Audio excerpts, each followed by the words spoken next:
আসসালামু আলাইকুম, ওয়েলকাম সবাইকে লতার রসইতে। শীত কিন্তু আমাদের দরজায় কড়া নেড়েছে, শীত প্রায় চলে এসেছে। আর এই শীতের সন্ধ্যায় যদি এক বাটি হেলদি ইয়াম্মি স্যুপ হয় তাহলে কেমন হয় বলেন তো।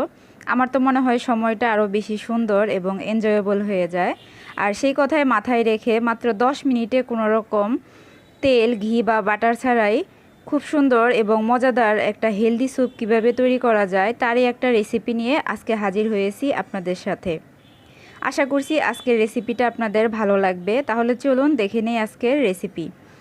আমি এখানে টমেটো ছোট ছোট করে কেটে নিয়েছি, আর এখানে আমি 3টা টমেটো নিয়েছি। আমি আমার পরিমাণ নিয়েছি। আপনি যদি আরও বেশি স্যুপ করতে চান সেক্ষেত্রে কিন্তু আপনাকে টমেটোর পরিমাণ বাড়িয়ে নিতে হবে। এখন আমি টমেটোগুলিকে সামান্য একটু পিঙ্ক সল্ট দিয়ে সিদ্ধ করে নিব। আর এখানে আমি 1/3 কাপ পানিতে 1.5 চা চামচ পরিমাণ কর্নফ্লাওয়ার গুলিয়ে রেখে দিচ্ছি একপাশে। টমেটোটা সিদ্ধ হয়ে যাওয়ার পরে আমি এটাকে স্ট্রেইনারে সেঁকে নিয়েছি এবং এটা সেঁকে নেওয়ার পরে আমার 1 কাপ পরিমাণ হয়েছিল, সেই সাথে আমি আরও 2 কাপ, টোটাল 3 কাপ পরিমাণ পানি দিয়ে হাঁড়িতে চুলায় বসিয়ে দিয়েছি। আর এখানে দিয়ে দিলাম আমি ফুলকপি কুচি। ফুলকপিগুলিকে আমি ছোট ছোট করে কেটে নিয়েছি। দিয়ে দিলাম ছোট ছোট করে কাটা টমেটো কুচি। আর এই পর্যায়ে আমি দিয়ে দিচ্ছি বরবটি কুচি। সবজি আপনার যেটা ভালো লাগে আপনি কিন্তু সেটাই অ্যাড করতে পারেন। আমি যেগুলি অ্যাড করেছি আপনাকে যে সেগুলিই করতে হবে এটা কিন্তু না। আমি এখানে ফুলকপি নিয়েছি 1/3 কাপ, বরবটি নিয়েছি 2.5 টেবিল চামচ পরিমাণ, আর টমেটো নিয়েছি হাফ কুচি করে দিয়েছি। আর এখানে আমি দিচ্ছি একদম ফ্রেশ সামান্য পরিমাণ আদা বাটা, এখানে 1/4 চা চামচের থেকেও কম হবে। এখন আমি চুলাটা অন করে দিব। আর এখানে দিয়ে দিচ্ছি একটা কাঁচামরিচ। আমি একটু ঝাল কম দিচ্ছি যেহেতু আমার বাচ্চারাও স্যুপটা খাবে। আপনি চাইলে কিন্তু আরও একটু স্পাইসি করতে পারেন, স্যুপ একটু স্পাইসি হলেই ভালো লাগে। অপেক্ষা করব সবজিগুলো মোটামুটি 80% বয়েল হয়ে যাওয়া পর্যন্ত। আমি এটাকে 100% কুক করব না, এতে কিন্তু পারফেক্ট টেস্ট আসবে না। আপনি যদি আমার ভিডিওটা আমার চ্যানেল থেকে দেখে থাকেন তাহলে অবশ্যই আমার চ্যানেলটাকে সাবস্ক্রাইব করবেন। আর যদি পেজ থেকে দেখে থাকেন তাহলে আমার পেজটাতে একটা লাইক কিংবা ফলো দিয়ে রাখতে পারেন। এতে করে আপনি সহজেই আমার নেক্সট ভিডিওর নোটিফিকেশন পেয়ে যাবেন। আর যদি কাজটা আপনি অলরেডি করে থাকেন আপনাকে অসংখ্য ধন্যবাদ।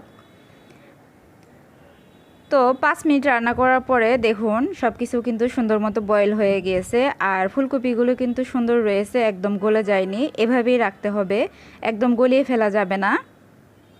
এই পর্যায়ে দিয়ে দিচ্ছি সে আগে থেকে মিক্স করে রাখা কর্নফ্লাওয়ারের পানিটা।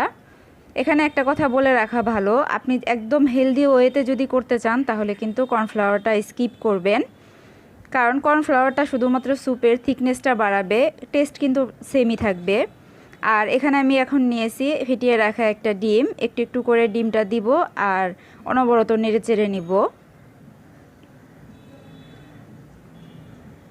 তো ডিমটা দেওয়ার পরে আমি আরও 1 মিনিট জাল করে নিচ্ছি। আর নামানোর ঠিক আগ মুহূর্তে দিয়ে দিচ্ছি 1/4 চা চামচ পরিমাণ কালো গোলমরিচের গুঁড়া। কালো গোলমরিচের গুঁড়াটা চেষ্টা করবেন ঘরে তৈরি করতে, কেনাটা থেকে কিন্তু আপনি সেম ফ্লেভার বা টেস্ট পাবেন না। আমাদের স্যুপ কিন্তু রেডি। আমি এই পর্যায়ে চুলা অফ করে দিব। আমার কিন্তু মোটামুটি 10 মিনিটের মতো লেগেছে স্যুপটা রান্না করতে। গরম গরম সার্ভ করে দিয়েছি ভীষণ মজার ভেজিটেবলস স্যুপ। আর স্যুপটা দেখতেই পারছেন কতটা সুন্দর এসেছে এর লুকটা। এটা দেখতে যেমন সুন্দর, খেতেও কিন্তু অসম্ভব স্বাদের হয়ে থাকে। ঝটপট তৈরি করে দেখিয়েছি আর খুবই হেলদি। যারা ডায়েট করছেন তারা কিন্তু চোখ বন্ধ করে খেয়ে নিতে পারেন। আর চাইলে কিন্তু আপনি পরিবেশনের আগে একটু লেবুর রস দিয়েও খেতে পারেন, এতে করে টেস্ট আরও বেশি ভালো হবে। আমি এখন এর থিকনেসটা একটু দেখিয়ে দিচ্ছি। আমি কিন্তু কর্নফ্লাওয়ার খুব বেশি দেইনি, দেখুন এটা কিন্তু খুব বেশি ঘন হয়নি, এটা এরকম থাকবে। আর কর্নফ্লাওয়ার ছাড়াও কিন্তু স্যুপটা ভীষণ মজা লাগবে। আমি বলবো বাসায় একবার ট্রাই করে দেখবেন। এই স্যুপটা আমার বাসার সবাই খুবই পছন্দ করে। আমি যখন এটা তৈরি করি সবার জন্য করি এবং সবাই একসাথে বসে এনজয় করি। আশা করি আপনিও আপনার পরিবারের সাথে এনজয় করবেন। আর ভিডিওটা ভালো লাগলে ভিডিওতে একটা লাইক দিবেন এবং কমেন্ট করে জানাবেন সবাই অনেক বেশি ভালো থাকবেন, সবাই সবার জন্য দোয়া করবেন। আবারও দেখা হবে নতুন এবং হেলদি কোনো রেসিপি নিয়ে। সেই পর্যন্ত আল্লাহ হাফেজ।